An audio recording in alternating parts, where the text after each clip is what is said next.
Oi, gente. Uma nova pesquisa coloca Fernando Haddad em primeiro lugar, ainda que empate técnico, né?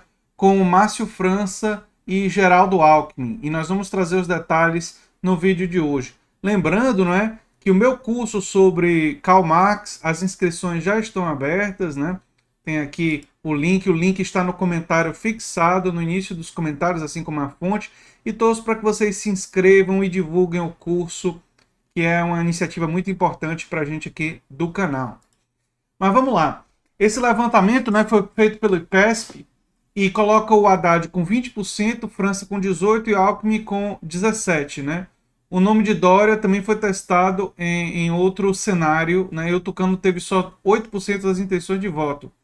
Eu vou fazer uma análise desses números com vocês, que a reportagem é bem curtinha, né? Então a gente vai primeiro para os dados para depois para fazer a análise, né? Ele está em empate técnico, né? Esse levantamento foi feito por ligações telefônicas, foi contratado e divulgado pelo jornal Valor Econômico, né? E foi em todo o estado de São Paulo, a margem de erro é de 3,2 pontos percentuais e o intervalo de confiança 95,5. Isso coloca os três aqui, né, em empate técnico, né? Embora Haddad esteja numericamente na frente. Né? Em quarto lugar aparece o deputado estadual Arthur Duval, mamãe falei, né, com 5%, e o ex-ministro da Educação Abraham Weintraub, representando a extrema-direita, né, e Rodrigo Garcia tem 1% cada. Né? Outros 29% declaram voto nulo ou em branco e 7% não responderam.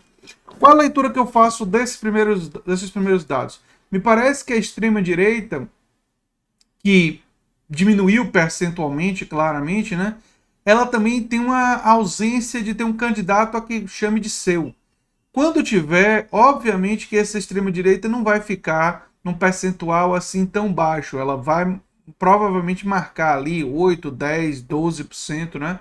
Não vai ficar num percentual tão baixo quanto o do Abraham Weintraub. Mas ela tem uma tendência clara de queda, o que significa que a pandemia já produziu uma queda do pensamento de extrema-direita em São Paulo. Né? Ela já teve provavelmente um impacto aí. Né? O IPESB também fez um levantamento sem o candidato Fernando Haddad, acrescentando o atual governador de São Paulo, o João Dória, e o ex-candidato à prefeitura da capital paulista, Guilherme Boulos. O que é um cenário possível, porque o João Dória não sabe se vai ser candidato à presidência. É bom lembrar que o PSDB está dividido e o Eduardo Leite pode ser o candidato do PSDB para a presidência. O João Dória, que muitos acreditavam, e eu me incluo entre esses, que acreditavam que seria o candidato à presidência, as últimas eleições para a presidência do PSDB mostraram que ele saiu derrotado dessa eleição e que o PSDB está dividido e não está absolutamente unificado em torno da candidatura do João Dória, o que mostra que é uma disputa que ainda vai acontecer. Né? E se ele não puder ser candidato à presidência, ele pode abrir mão do discurso dele de ser contra a reeleição. Aliás, o João Dória e a questão da palavra, a gente sabe que não é uma coisa, enfim, basta lembrar da candidatura dele a prefeito, né?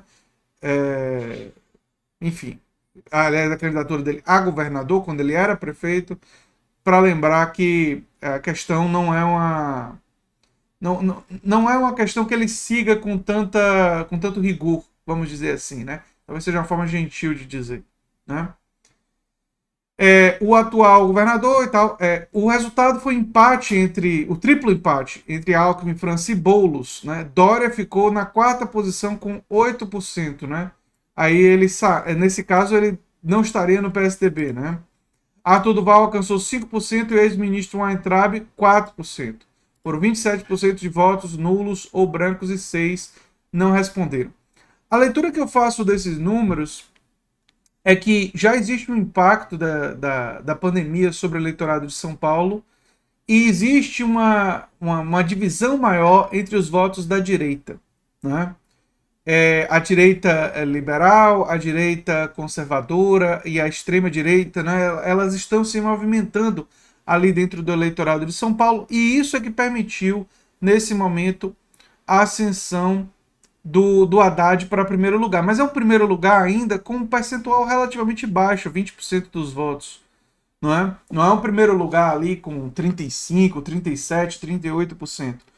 O que significa que o cenário, nesse momento, para o segundo turno em São Paulo, ainda está muito imprevisível, não é? E há uma possibilidade ainda da direita permanecer no controle do estado de São Paulo. Não vamos nos iludir e dizer que a esquerda vai ganhar em São Paulo, mas existe a possibilidade de ir para o segundo turno com chances de vitória em São Paulo. E, mais claramente, existe também uma divisão, até produzida pelo próprio Dória, quando fez o enfrentamento com Bolsonaro na questão das vacinas, entre a direita liberal e a extrema-direita. Essas duas direitas em São Paulo, elas estão divididas, e essa divisão entre elas já se percebe pelas pesquisas, né?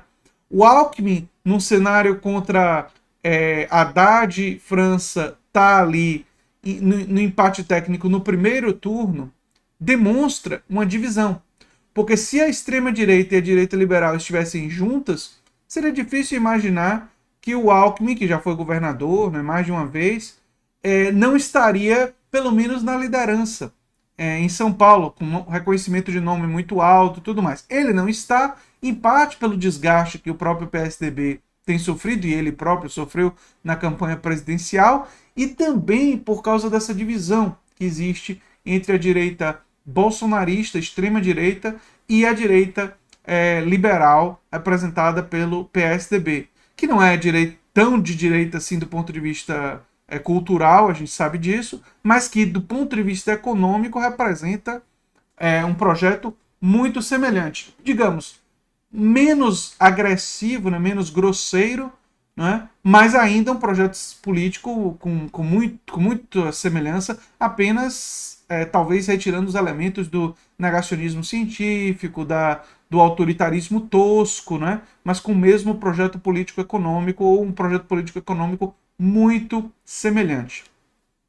Nós vamos estar observando essa corrida em São Paulo de perto, porque se trata de um dos principais estados do Brasil, e um estado que decide muita coisa, né? E nós vamos acompanhar e analisar. Eu sou André Teixeira Jacobina, você está na Nova Máquina do Tempo. Se você gosta do que a gente faz, se inscreve, dá um like, compartilha e quem sabe se torna membro ou apoiador do canal. Eu gostaria de lembrar vocês, mais uma vez, agora no final do vídeo, né? O curso, né? Um curso introdutório sobre a obra de Karl Marx, que vai falar sobre o pensamento político de Karl Marx, que vai ligar esse pensamento também econômico e político à crise do século XXI e ideias que nós precisamos refletir e abraçar, ideias inclusive não apenas do Karl Marx, mas ideias de marxistas contemporâneos, marxistas atuais, que buscam atualizar o pensamento de Marx para o século XXI. Então é um curso que eu acho que vai ser um curso muito interessante. O curso de Bourdieu teve uma resposta muito boa entre os meus alunos, e torço para que vocês se inscrevam o quanto antes. As vagas são limitadas e a possibilidade de pagar no boleto é uma coisa que só acontece no início das inscrições. Então eu torço para que você não perca tempo e se inscreva o mais breve possível. O curso vai acontecer em maio, gente. Um abração e até o próximo vídeo. Tchau, tchau.